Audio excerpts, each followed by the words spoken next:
요즘 세상엔 멋진 스토리를 가진 분들이 참 많죠? 오늘은 경남 진주의 특별한 이야기를 가진 한 분을 소개하려고 해요. 이미 뉴스에서 본 분들도 있겠지만 바로 어른 김장화라는 이름으로 잘 알려진 분이에요. 평범한 이름 뒤에 숨겨진 비범한 이야기가 여러분의 마음을 울릴 수 있을 거라 믿습니다. 이분은 자신의 삶을 통해 지역사회에 깊은 영향을 끼친 분인데요. 특히 헌신적인 기부와 교육 및 사회 환원을 통해 수많은 사람들에게 희망의 메시지를 전달했어요. 그래서 오늘은 이분이 어떤 분인지, 그리고 그의 삶이 우리 모두에게 어떤 영감을 줄 수 있는지 낱낱이 알려드릴게요. 간단히 말해서 함께 알아가다 보면 충분히 굉장한 분이다 라고 느끼실 겁니다. 그럼 본격적으로 시작해볼까요? 1. 누구길래 이렇게 주목받고 있을까? 어른 김장화는 경남 진주의 한약업사로 알려져 있어요. 한약업사라는 직업만으로 보면 그냥 평범하지 않나? 쉽겠지만 이분은 단순한 약재 판매 이상의 삶을 살아오셨어요. 특히 남성당 한약방의 운영자로서 이 지역 사회에 큰 발자취를 남겼죠. 알려진 바로는 교육과 성장을 위한 지역 환원 프로젝트에 적극 동참하셨다고 하는데요. 그 수많은 일들 중 가장 큰 주목을 받은 건 바로 자신의 전 재산을 지역사회와 장학사업에 기부한 일이에요. 특히 가난한 학생들을 위한 장학금 기부로 지역 언론에서 큰 화제가 되었죠. 단순히 재정적 지원뿐 아니라 진심 어린 응원을 담은 마음도 함께 전달했기에 사람들에게 더 깊은 감동을 주는 것 같아요. 일단 그의 이야기를 들으면 어쩜 이런 마음을 가진 분이 있을까? 라는 생각이 절로 들어요. 2. 누구를 위한 일이었을까?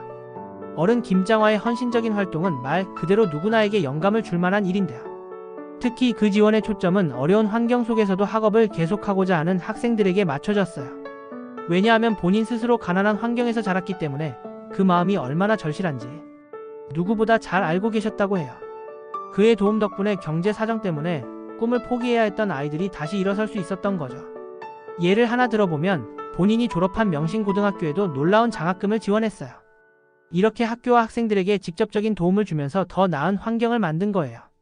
단순히 돈을 주고 끝내는 게 아니라 교류와 관심을 통해 진심으로 이들의 성장을 바랐던 거죠. 이런 상황에서 그의 역할은 단순한 기부자 그 이상이었습니다. 3. 이렇게 특별한 일이 정말 가능할까? 전 재산을 기부한다는 말은 그냥 들으면 현실감이 잘 안 와요. 근데 어른 김장화는 정말 그렇게 했죠. 실제로 줬으면 그만이지라는 한마디로 자신의 기부를 담담히 표현했던 게 큰 화제가 되었어요. 그의 자산 대부분은 지역사회와 학생들을 위해 쓰였고 그 과정에서도 본인은 오히려 소탈한 삶을 유지했대요. 말 그대로 자신보다 더 어려운 상황에 있는 사람들을 돕고자 평생을 헌신하신 거죠. 특히 담당하던 한약업사의 수익은 대부분 기부를 위한 자금으로 쓰였고 그 속에서도 환자들에게는 적절한 가격과 신뢰를 유지했어요. 본인의 직업적 윤리와 사회적 책임을 모두 지키신 거예요. 이런 활동은 단지 돈보다도 지속 가능한 지역 발전 모델을 보여줬다는 점에서 의미가 크다고 할 수 있어요. 4. 기부와 환원의 장점 그리고 고민해야 할 점은? 기부는 당연히 좋은 일이지만 그 과정에서 나오는 고민도 없진 않아요. 어른 김장화의 이야기를 통해 우리가 배울 수 있는 건 단순히 금전적인 기부가 아니라 실제로 필요한 곳에 실질적으로 도움을 주는 방향이라는 거예요. 특히 그는 기부를 할 때 단순히 돈을 던져주는 방식이 아니라 상대방의 필요를 먼저 고려하는 게 중요하다고 판단하셨어요. 하지만 한편으로 이런 활동이 지속 가능하려면 조직적 지원과 투명한 관리도 필수죠. 너무 개인의 의지에만 의존하게 되면 활동이 끊길 가능성도 있거든요. 다행히 그의 사례를 보면 조화롭게 실행되었고 이런 모델을 확장한다면 더 많은 지역사회가 긍정적 영향을 받을 수 있을 거라 예상됩니다.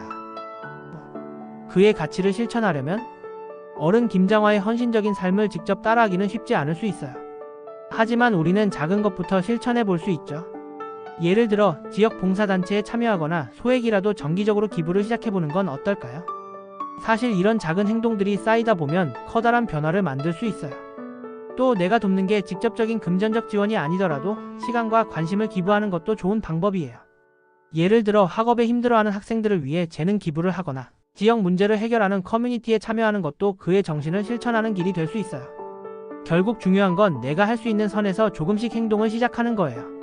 어른 김장화의 이야기는 정말 누구에게나 깊은 인상을 남길 수밖에 없는 이야기죠.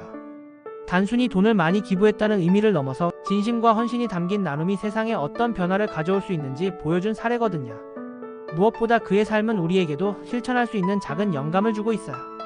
돈이 없더라도 나눌 수 있는 건 많으니까요. 작은 실천이 결국 큰 변화를 만든다는 걸 기억하면 좋겠어요. 여러분도 이 글을 계기로 주변에 긍정적인 변화를 만들어낼 작은 행동을 시작해보시는 건 어떨까요? 어른 김장화처럼 말이에요.